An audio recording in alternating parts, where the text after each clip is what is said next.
Hello and welcome to the sports show featuring Jay and Nate. I'm your co-host, Jay Kim. And I'm your other co-host, Nate Earl. And today we have a special surprise for you. We're going to be analyzing the Denver Broncos depth chart because Denver Broncos is our favorite team, and tomorrow's their first game this year against the Bears. It's the preseason game, to be fair, but still. Yeah, we're just going to start out with the non-surprises. Peyton Manning! The obvious ones. Peyton Manning is the number one quarterback on this team. The second quarterback is Caleb Haney. And the third quarterback is Brock Osweiler, which I don't like him, but anyways. That shouldn't be a surprise to anyone. Ever since drafting Brock Osweiler, John Fox and John Elway have been saying that he's going to be a project. He's going to need work. I don't imagine him ever jumping up to second string this year, which finally puts the end to Denver Broncos quarterback troubles. Right, at least for the next few years. So I mean, if you remember last year, we had no idea who our second string quarterback was. The year before that, we had no idea who our first string quarterback was going to the preseason. So right, no controversy this year. So next we'll do wide receivers real quick. Demaryius Thomas and Eric Decker are the starting wideouts with Matthew Willis and Andre Caldwell as the slots. So what do you think about that? It's not too surprising that Demaryius Thomas became a wideout. He really set himself apart last year, especially during the Steelers game. He definitely was, I would say, the main receiver last year, the number one receiver. So no surprise there. And Decker last year seemed to be Tebow's go-to guy. And from my understanding, catching Tebow's balls were pretty hard. So right. I guess having a tight spiral is really going to help Decker this year. Yeah, and also third string we got Brandon Stokely, who's back with the Denver Broncos, and then Jason Hill, who I don't know who he is, but he's a third string, so no surprises there. Although I guess there's a lot of talk that Brandon Stokely might not stay. I hope he does. He should. There's no reason why he wouldn't. I mean, he is coming off of an injury last year, bad enough that the Seattle Seahawks let him go. Right. Well, I think his comfort with Peyton is going to be key, so I think they're just going to want him for that at least. So I think he's definitely going to stay. We'll go with the offensive line next. We got Ryan Clady at left guard or left tackle, Zane Beadles at left guard, J.D. Walton, Baylor alumni at center, Chris Cooper at right guard, and Orlando Franklin, who's in his sophomore year at right tackle. What do you think about that? And these are all pretty good. They did really good last year. They had their ups and downs. These were the starters last year too. Yeah. I think there's no difference here. Yeah. So. And I guess Walt Orton was quarterback. There were a few times where the line did not do as well. I remember earlier in the season just like yelling at the line, like, "How did you not block that guy?" I think last year though we had a really good line because they had to block for Tebow towards the end, yeah. They didn't know what he was going to do, whether he was going to run or pass. So they really got tough over. I think over the past year, I think we have one of the best lines in the league. Honestly, in my opinion. Especially since the oldest person in this line is Ryan Clady. Yeah, and he's like fourth year. I think so. So that's pretty impressive. So I think we have the youngest line at least, and one of the best. So we're right there. At tight end, we have Joel Dreesen starting with Jacob Tamme as the second tight end. I kind of expected Tamme, not expected, but I kind of thought he might have the upper hand at starting, just because. Peyton Manning. He used to be a Colt, so Peyton Manning has experience with him. But I'm not too surprised with Dreesen's first because Dreesen, I would say, is an overall better tight end. And I think this year we might actually start using our tight ends more often than we did last year. Definitely. I see us using a two tight end formation a lot. Right. So especially it'll help with the run too. And going into the run, we have Willis McGahee starting a running back. Which is not that surprising. He did really well last year. He kind of lived under the shadow of Ray Rice for a while. Right, when he was with the Ravens. Yeah, right. And coming to the Broncos, I wasn't really expecting much from him. He's kind of older. He hasn't been playing because of Ray Rice has been doing so good. And he kind of shocked Bronco Nation a lot. Right, and people have to remember that he actually had a few good 3 years or so with the Bills, and he kind of went downhill after that. So he's kind of having like a resurgence these past couple of years. Lance Ball's second, and there's a surprise in the running backs. We'll talk about that later. I'm kind of glad Lance Ball is finally second string. He's solid. I mean, ever since I don't think he was playing with Cutler, but ever since Orton's first year to now, he's always been really consistent. He was Tebow's first touchdown pass. Oh, was he? Okay. Yeah, There you go. fun fact. So Lance Ball, he's there. Lastly, for non-surprises, I mean, I don't even know. Chris Gronkowski is the starting fullback.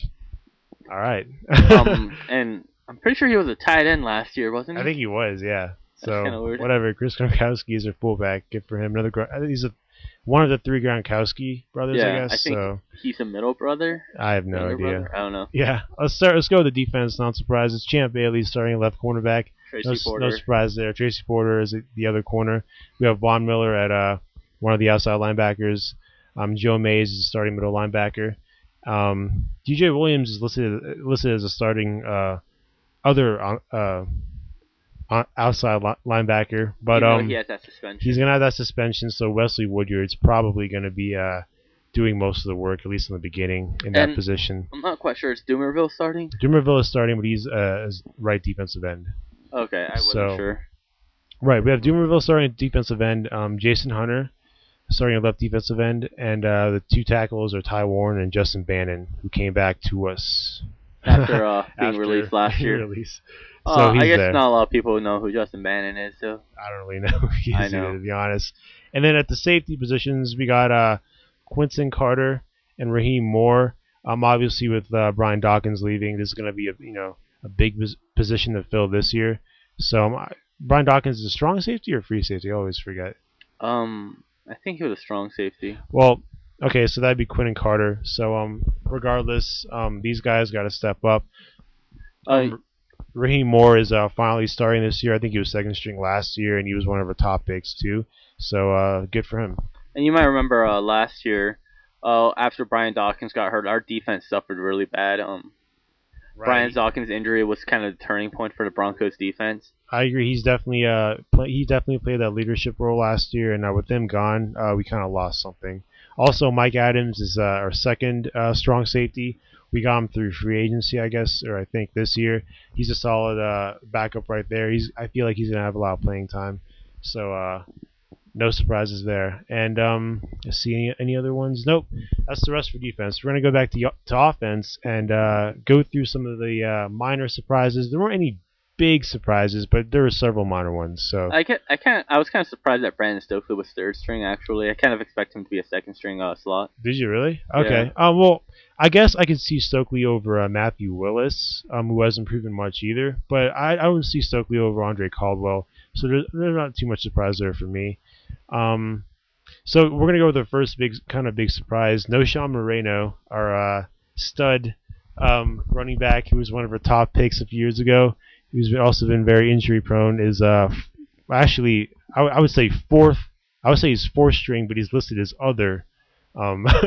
Listed as other Benched. on this depth chart. So Noshawn Moreno is they got Ronnie Hillman, Lance Ball, and Willis McGahee all ahead of him. So that was really surprising. It's kind of surprising that I have Ronnie Hillman. I think we drafted him this year. Let me double check. But yeah, he's a rookie. Yep. So he hasn't even played a game, and he's already ahead of Noshawn Moreno, who's had flashes of greatness last year. Not even like games of greatness, but plays of greatness. Right. I remember he was kind of a controversial pick for the Broncos because it was the first time the Broncos chose a running back as a first-round pick, and I think over 7-8 years. Oh, really? I didn't even know. I know that when we had Coach Shanahan, he never drafted a running back in the first round. Okay. Like Terrell Davis was fourth round. I think Clinton Portis might have been the last one. Yeah. That was like over 10 years ago. And so. I thought he was second round. Was he? I have no idea. I don't know. I thought he might have been first because of his talent, but so I remember a lot of people were talking about like Josh McDaniels, like, oh, he doesn't know anything about the Broncos. He never drafted a running back at first round. And then he got injured the first year, and then he got injured again the second year. Got injured last year. Yeah, I think Noshawn Moreno has he has the talent to be a top 15 running back in this league. I think at least. But he just keeps getting injured. I mean, I know last year he was having a lot of good games actually before he got injured. So I think he's going to move up through the preseason. I think he's at least going to be third, I would say. I mean, come on. But we'll see what happens with that. It's kind of weird. I remember in college. Well, I don't remember. I remember reading about this in college. That No. Sean Moreno was top two running backs in his draft class. Oh, really? And I remember in a game, Florida versus Georgia game, Tebow was just saying like how he was terrified of Moreno, and how like No. Sean just kept going around and just bashing their defense. Okay. Um, which is kind of ironic because Tebow's also known to be one of the best college quarterbacks. Right. And I guess we don't really know if he's a bust or not. Moreno at this point. Tebow and Moreno. Oh, both of them. Yeah, we'll have to wait it out. But with No Sean Moreno, definitely doesn't want to be said in the same sentence with Jeremiah Johnson and Xavier Oman, who I don't know who these are. I don't know who these people are exactly. So he needs to move up in that depth chart. And No Sean, he's been working hard. That's one thing you can't say that he hasn't been doing. From last year or to last year and the year before, during that off season when there was the lockout, he just worked out. He decided he didn't want to be a power runner anymore, and he wanted to be a elusive runner. Right. So he dropped down 20 pounds. Oh, did he? Okay. He gained a lot of muscle. He's a hard worker, which is nice to see in a rookie. You hear like stories about Des Bryant where they don't try it their hardest their rookie year. Yeah, he just has some bad luck. I think he just needs to have a season where he can perform all year and not get injured. And I think he'll definitely show some results at this point because I think being an elusive runner is definitely more of his skill set. He's pretty fast, so I feel like that's more of a pro for him. So running backs right there. You said nothing was as far as the line went, the offensive line, no surprises there. With the quarterbacks, Peyton Manning's first, but Haney second, Osweiler third. Adam Weber, who's been with the team, I don't know if like the past 2 years as their fourth string, is still with us. So, is he on the team now? Adam Weber. Oh, so last I heard he was still on the practice squad. Yeah, he's still here. So Adam Weber, you guys might remember the 2 plays that he did last year against the Cardinals in the preseason. And he was pretty impressive. He almost scored. He had to run the 2-minute drill, and that was his first time seeing game. 2-minute drills are always really hard to do. I don't even remember that drive. So yeah. I do know that people were surprised that Adam Weber did not go on the team after we got rid of Orton. What do you mean? Oh, after we got rid of Orton, people thought that Adam Weber was going to be the third string quarterback. Uh-huh. What happened? I think one of our receivers got hurt too, and so we ended up getting a receiver from our practice squad instead of Weber. Oh, really? But Weber's actually been making a lot of noise for someone being on the practice squad. Being fourth string. So, yeah, I don't know. So, we'll see what happens with that, too. I mean, expect a lot of movement through the depth chart in certain positions. Not, some more than others. So, we'll see what happens there. We're gonna go straight to defense now. One big, kind of not big surprise, minor surprise. Jason Hunter is starting at left defensive end over one of our big draft picks, Derek Wolfe. Also, Robert Ayers is also in second string, and he started last year, I believe. I think so. With Ayers, he's kind of injury prone too. His first year, he got injured after like the second week, I think. Okay, right. I don't remember hearing too much about him last year. He kind of got overshadowed by Von Miller. Right. And Doomerville too. And Doomerville. Right. Honestly, I think him being second string is going to change throughout the preseason and even throughout the season. Real quick, do you know if we're doing 4-3 defense this year? I think we're still doing 3-4. Yeah, I think so. Okay. Because that's John Fox's Because we do have a nose tackle with Justin Bannon's our nose tackle, so that would indicate there'd be a 3-4. But I have no idea right now. But I guess if there was a 3-4, it'd be Doomerville, Miller, Joe Mays, and DJ Williams or Wesley Woodyard at linebacker at that point. But anyways, linebacker, like I said, nothing big happening there. Yeah, I mean, pretty much whoever you expected to start was going to start. Corners, Champ Bailey, Tracy Porter, once again, is expected. Chris Harris and Drayton Florence are the second string corners, and Chris Harris he was like a nickelback basically last year, if you remember. I remember Chris Harris last year.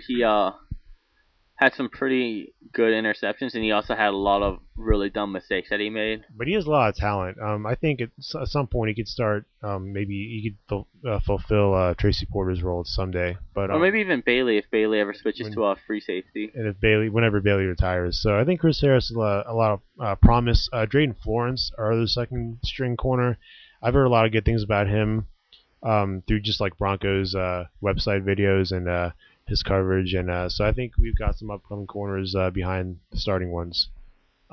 Which is good. It seemed for a while that our corner position was kind of weak. I mean, we had Champ Bailey and Andre Goodman, Honorable mention. but below them we didn't really have too much talent. Right. For like the longest time. And now that we have Tracy Porter, who I think is better than Andre Goodman. And yeah, I do too. Chris Harris, who has a lot of Potential. Right. Our secondary is starting to look really good again. And we're gonna go last here with the two safety positions, strong and free. Not too much surprise, but I really think Mike Adams is gonna make more of a splash here. I feel like he's gonna have more playing time, and I think he might be the starter at one of these safety positions. I just think he has a lot of talent. Not to downplay Quinn Carter or Raheem Moore because they're both very good too. But I think Mike Adams is going to be starting at some point, or we just get a lot more playing time. But really no surprise here either. Like I said, other than Noshawn Moreno, I feel like this is pretty much what we expected for the most part. And one last thing about Noshawn Moreno is he might have a Stafford-like comeback. I mean, you guys remember when Stafford first started. Up until last year, he's played a total of maybe 5 games. Yeah, something like that. And he finished like 2 of them. Right. Yeah. And then last year, all of a sudden he found out that he can play an entire season. Who knew? Who knew? And I had a great season, got the Lions to the playoffs. So hopefully Moreno has that same story. If Moreno can stay healthy all 17 weeks plus postseason, staying positive, he needs to just get an opportunity. I guess maybe the coaches aren't really just feeling him and his skills right now, and they're more set with McGahee, which makes sense because McGahee did work last year. But we can't keep relying on McGahee. He's older for running back, and he just has a couple more years, in my opinion. And it's true that he didn't play a lot when he was with the Ravens, but he's been playing a lot recently now, and his body's still aging.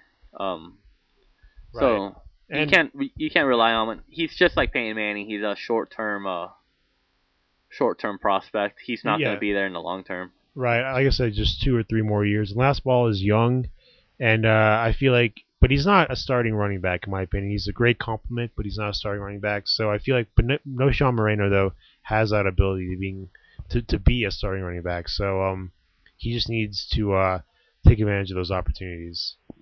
So you've been listening to the Sports Show featuring Jay and Nate. I'm your co-host Jay Kim.